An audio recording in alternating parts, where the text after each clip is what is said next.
Hi, my name is Angel, and I would like to thank Stacy Ivy for joining me today. Just to tell you about Stacy, she is a graduate with the Bachelor of Arts degree in psychology from Wright State University. She is a poet, songwriter, and content creator. With the release of her book, 50 Shades of Yellow, she is a performer that heals with her words. Stacy has experience in stage play production, and extensive background in producing short films. And best of all, she is my sister. She is an amazing person, and I would like to thank you so much for joining me today. How You're are, wel- oh, how are you today? I'm good. A little tired, but I'm good. Good. I'm glad to hear that. So let's get started. How did you get started writing poetry and songs? So poetry, I was young writing poetry. Like I used to write like short stories, but it kind of turned into just a way for me to like kind of a Dear Diary type thing. So it was a way for me to express myself. Um, and I would write songs like, kind of just sporadically, but I've actually gotten more serious about it lately. So I write the song, I don't write the music. And it's hard for me to sell the songs because I don't write the music with it, which I want people to buy the songs and add their own music because I rather for them to express what they read themselves. That's interesting. So you like just write the words to the song, like the poetry part, and then find someone who makes the instrumental to it. Yeah, well, I want to find somebody like looking for somebody who wants, the music to it, who wants to sing it or create with it or whatever. But yeah, a lot of like recording producers or whatever, they want the music with it. Oh, I didn't know that. That's interesting.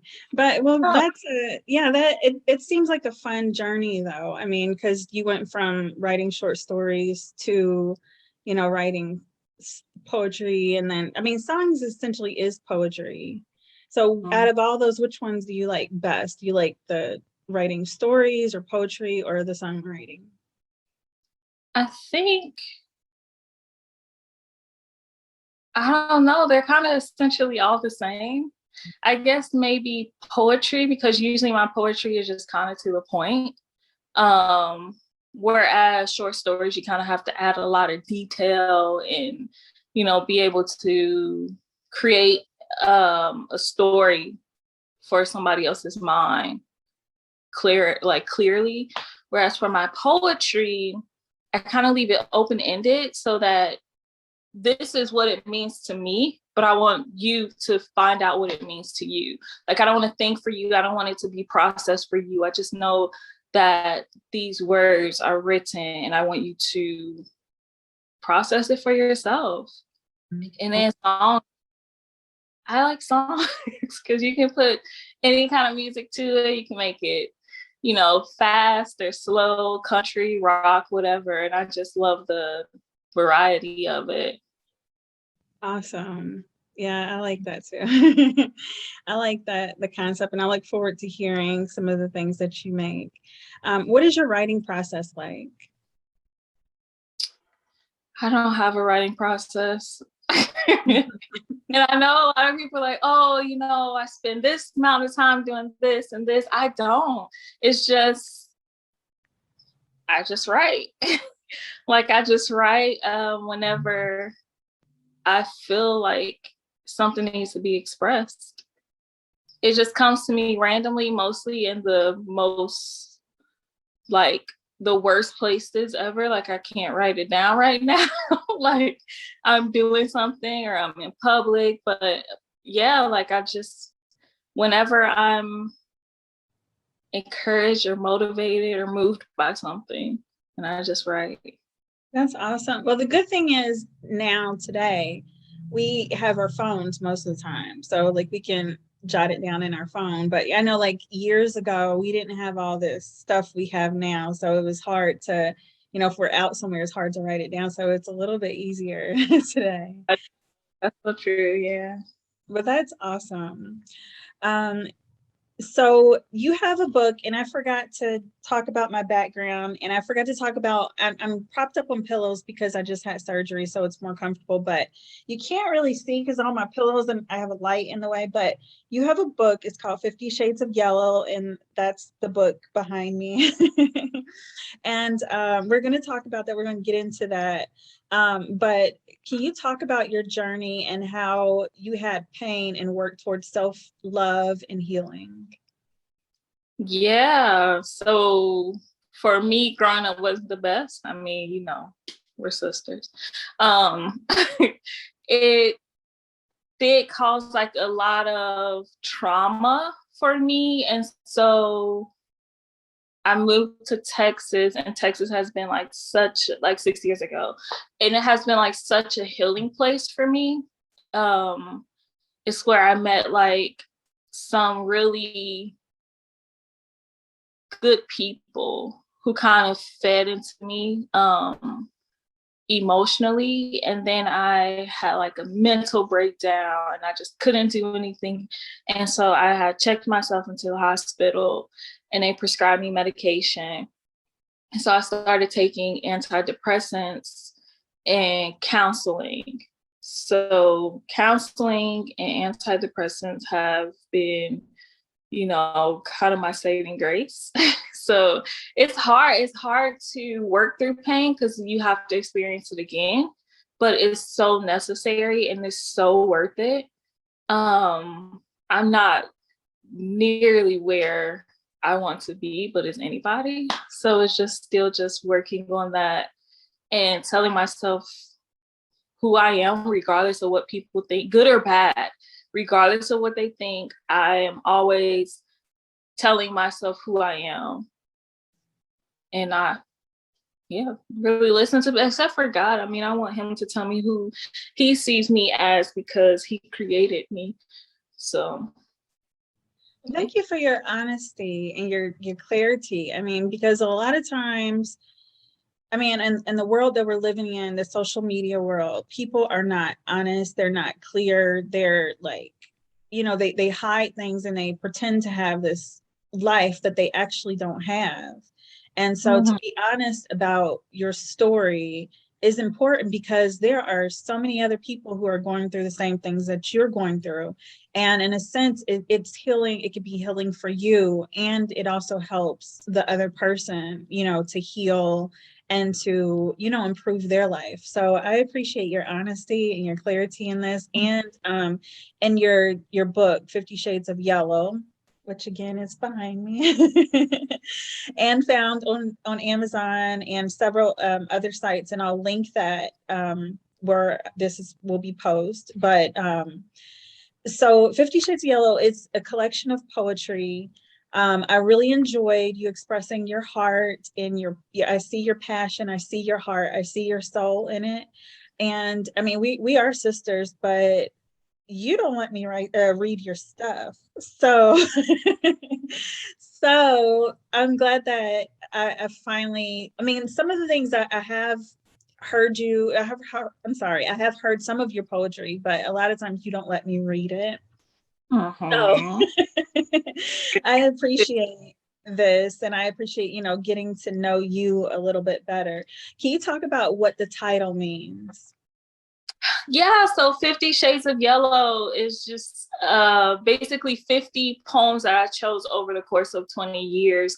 And so yellow is my favorite color. It always has been my favorite color. And so I realized that life is kind of like yellow. Like we try to hide behind like the good, you know, like yellow is amazing. It's like the sun shining, but it can also be a sunburn from the sun, or it's like the color of honey, but it can also be where the honey spills in your car and it's sticky and it's a mess, or it can be like a fire. It keeps you warm, but then it also burns down things that you love and you take treasure. So it's like looking at life, the good, the bad, the ugly, and all of everything in between. And I think people look at yellow and just like, oh, that's such a happy color. and it's also traumatic. Mhm. And that's what I wanted to portray in my poems. That's beautiful, the good and the bad and everything in between. That's Mhm. I love it. Some of the poems that you wrote remind me of David in the Bible. I think it's Psalms. Is it Psalms or Proverbs? Song. Psalms. Okay, yeah. He wrote in the Bible, and he was expressing gratitude, but he's also expressing pain and just saying how he felt. But it reminded me of that. And Mhm. I thought that that is very beautiful that you, can express yourself in that way. Can you talk more about the like your faith and, because a lot of it is about your faith. So can you talk more about your faith and how it brings you out of the, darkness at times?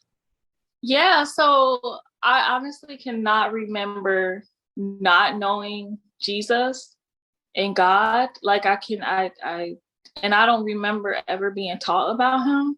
It's just always like I knew him, and going through life and going through healing, I kind of learned some things. I'm just like, God, you didn't protect me. Like, why didn't you protect me from this? Why didn't you protect me from that? But just to know, like, in a holistic approach, he has always protected me and encouraged me and went before me and led me and guided me. Um, Even though, like you said, David Psalms is like such a holistic, the part that David wrote is such a holistic approach, because it's like, God, you're good. Oh, this is so bad and I hate it. But God, you're so good. It's just like, that's life. It's like, in life, there's great moments. And then there's things just like, for real, like, you couldn't tell me, or you just don't want to say, you don't hear me. And it's just, I wanted to express that holistic approach, like the goodness of God and the depression, like, just, holistically. That's beautiful. I love it. So you said it's a collection of 50 poems, but I'm pretty sure you as a writer, because I also write, and I know that, like, how do you select just 50 when you probably have thousands? Well, not thousands, I wish, but like, I man, it wasn't as challenging as I thought. I just knew what I wanted to say in this book. Well, I in my heart, like, I in my heart knew what I wanted to say. And like, as I was going through a lot of the poems, and I'm just like, this isn't for this time. Like, maybe for a different time, or like maybe it's just for me, or like a person who I share with. But I needed to and wanted to express these 50 poems in the book for this time, for this moment, for these people, like whoever reads the book, for that moment. And I'm very confident that these are the poems, that the message that needs to be sent out into the world. Awesome. I love that. So what after collecting those 50 poems, what was the thing that surprised you the most, or what did you learn the most after you put them all together? That I had 50 poems easily. I didn't think I had 50 poems, and I don't know why. It was just like, after I had, like you said, like more than 50 poems. And I have so many other poems that I don't even know where they are anymore. And it's just like, bro, like, I have 50 poems. And I was thinking, like, oh my gosh, I'm going to have to write like 30 poems or 40 poems. Like, where am I going to get this from? But I went in and just easily found way more than 50. And that felt amazing. So I really learned to not underwhelm my gift, and to definitely embrace it, and to know that there's a wealth of it. That's beautiful. What would you tell your younger writing self, um, or I'm sorry, if you could tell your younger writing self anything, what would it be?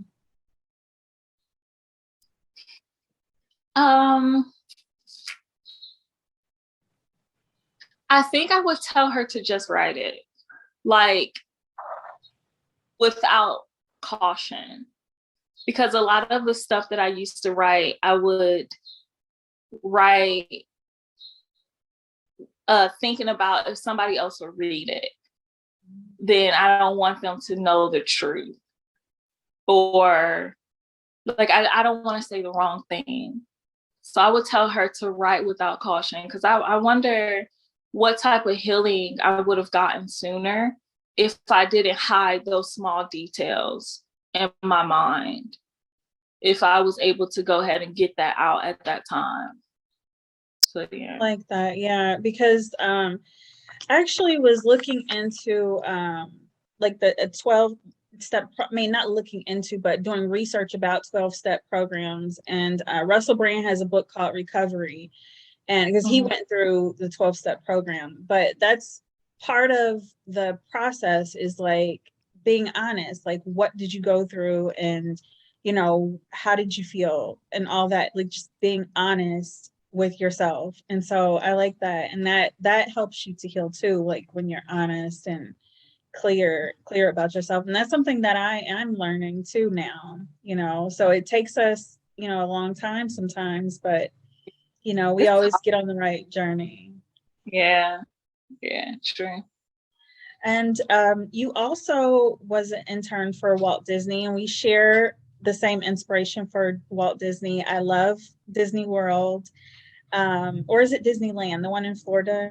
Disney World. Yeah. Okay, yeah, I always get them confused. But before the pandemic, me and your nephews, my kids, we were going to Disney every single year, and I think I had more fun than they did because they're so young. So I'm gonna try, again, because they're older, and see how they feel. But you were an intern there, so how did that inspire you to get in the film industry? So I actually really liked film, and I wanted to start producing when I was in high school, because I just love the idea of films, and I love acting, and like just put everything everything together to create this film.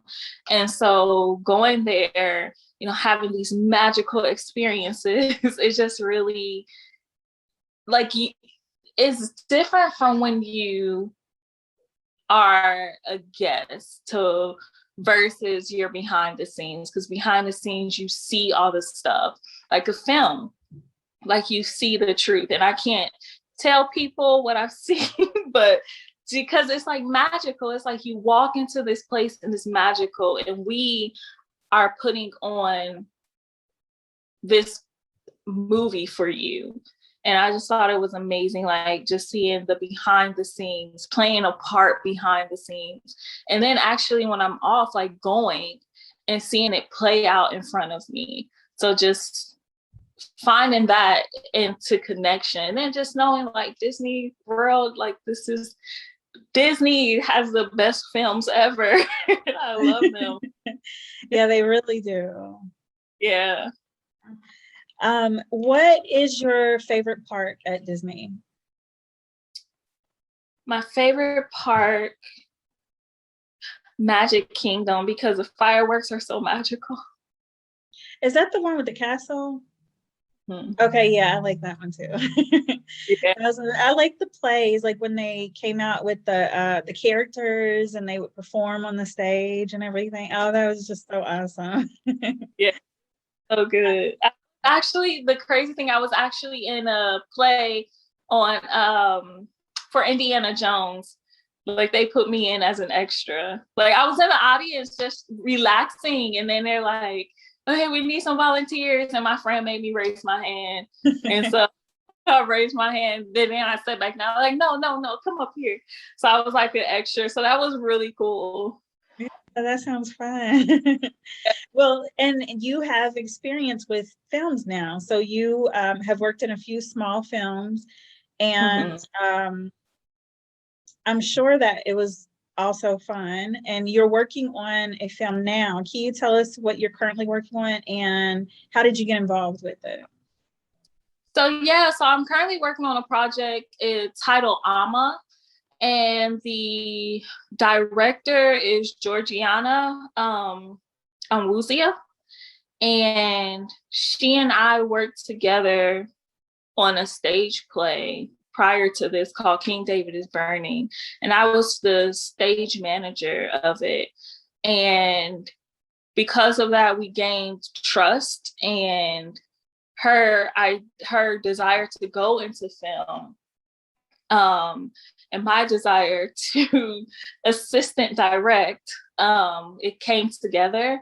And so she wrote the entire script, and I'm going to be the assistant director for the film.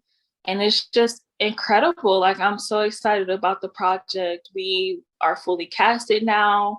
We're working on shooting in October. So I'm hoping 2022 everything is out and ready and to be seen. And I'm very excited about it. This will be an incredible story. That's awesome. Can you tell us a little bit about what it's about? Yes. So it's about a Nigerian family. Amma is the oldest daughter, and it's kind of like her rites to passage. And she's trying to live her life as an artist.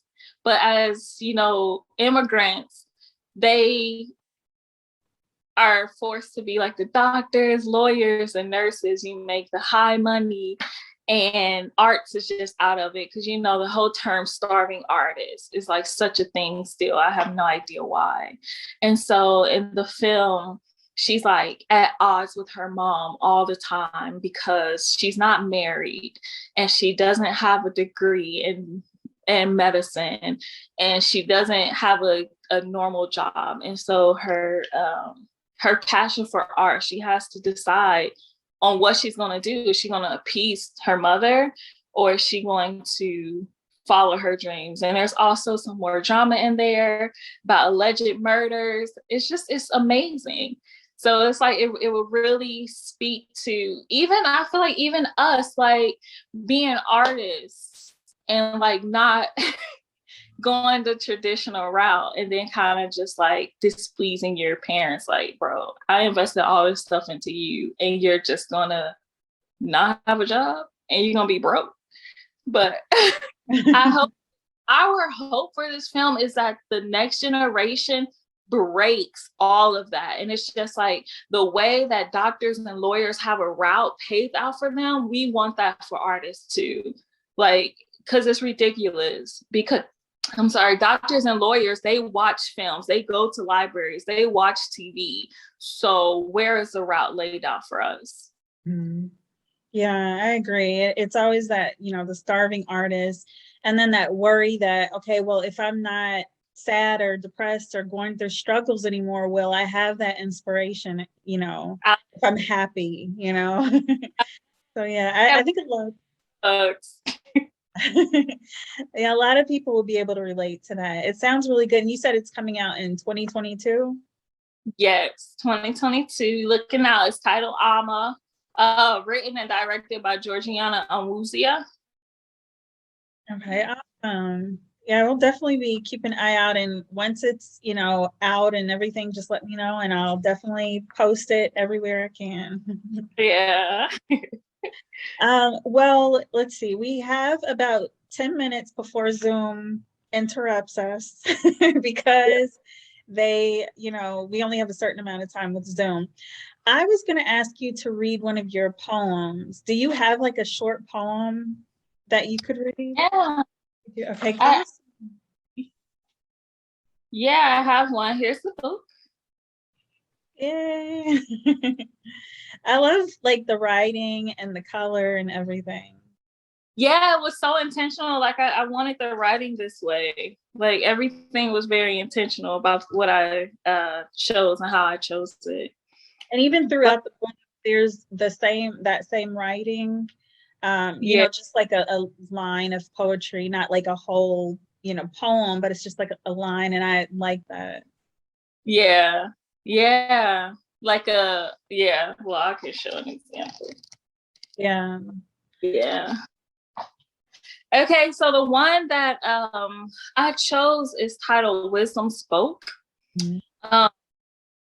She asked me my name, then looked down at my shoes. She said, I can tell by your condition you've been running, child. Running in those flats gonna make your back hurt and your feet flatter, even in your flat feet even flatter. You're not prepared.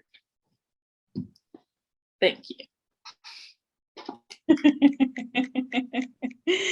Thank you for reading it. I enjoyed the book. I did. I think in Kindle it looks different than the physical book, so I have to get the physical book because in Kindle it's the layout is different. Yeah. Okay, so we're coming up toward the end of the end of our session together, and I want to start ending these sessions with shenanigans. And all it is is because I'm filled with 75% sarcasm and fun. I love shenanigans, and we all have a fun side, so this is just a way for us to end in a fun little way and play a little game. And so today I thought of a PG rated shenanigans truth or dare. And so did you get a chance to look at the truth or dares? Mm-hmm. Okay. All right. And so which did you choose, truth or dare? I chose truth. Okay. And I think it's the question like, what is your favorite mantra or phrase? Yeah. What is your favorite quote or mantra? Yeah, so I chose Psalms 23. The Lord is my shepherd, I lack nothing. The Lord is my shepherd, to feed, to guide, to shield, I lack nothing. And so that was my favorite quote or mantra. That's like my life verse because that's absolutely who he is. And that's who I remember like when I'm going through it, when I'm just like, oh my gosh, please take it all away. Or it's just like times, financial times, it's just like I've never gone without food, maybe not the food I wanted, but I've never gone without food or shelter. And it's been incredible to have that. Yeah, I love that because we do have to remind ourselves that we're always taken care of. And like that Bible verse, I can't remember it, but about like the birds in the air, like that is similar to that. Yeah, like they never lack for anything. I love that. Yes. Yeah, that's so true. That's beautiful. Okay, and so I'll choose a truth since you chose a truth, and I'll pick what would you never do? And I would never bungee jump. I will skydive. I plan on skydiving, but I will never bungee jump because I feel like like the whole bridge and being attached to a rope. I feel like my ancestors are screaming out, don't do it, like it's PTSD for my ancestors. And I just can't process my mind around that. Like, why would I attach myself to a rope and hang from a bridge? Like, they're just warning me not to. So. That's a lot of truth to it. A lot. Well, thank you so much for sharing. I loved your quote. It's very beautiful, and I love your inspiration. Two more things before we end. We have a few more minutes. What advice or what would you say to anyone who's going through a difficult time? What would you say to them? As much as it sucks, feel that. Because if you don't feel that now, you're going to have to feel it later. So just get it out the way now. It sucks so bad. And I'm still trying to take that advice for myself. But when you go through, you just have to feel it. You have to go through it. Because if you don't, and you're trying to heal some trauma or pain, you're going to have to feel it again. Take me. Don't do it. Just feel it. Like that. Awesome. And then the last thing is, where can people find you? Where can they find your books? And do you have anything coming up besides the movie? I know you have the movie coming up, but is there anything else you have? So you can find me at 50 Yellow Shades on Instagram, Andrea Ivy on, well, I guess you can do that on Instagram. I'm Andrea Ivy also on Facebook. You can find my book on Amazon, Freezing Press, Barnes and Noble, a couple other places. Just Google me. You can Google me, okay, and find out who I am. As far as other projects, I'm not really working on anything right now. Just trying to nothing. I have nothing. No, really. You have a lot. You have a lot going on right now, actually. I want to thank you so much for taking your time out to talk to me today and to share your story, to share your heart and your passion. I appreciate it. And I appreciate you just expressing your, just the things that you've gone through. I think you're very strong and brave and wonderful. So thank you so much. And I'll link everything, all your information. And thank you so much. Thank you. Bye. Bye.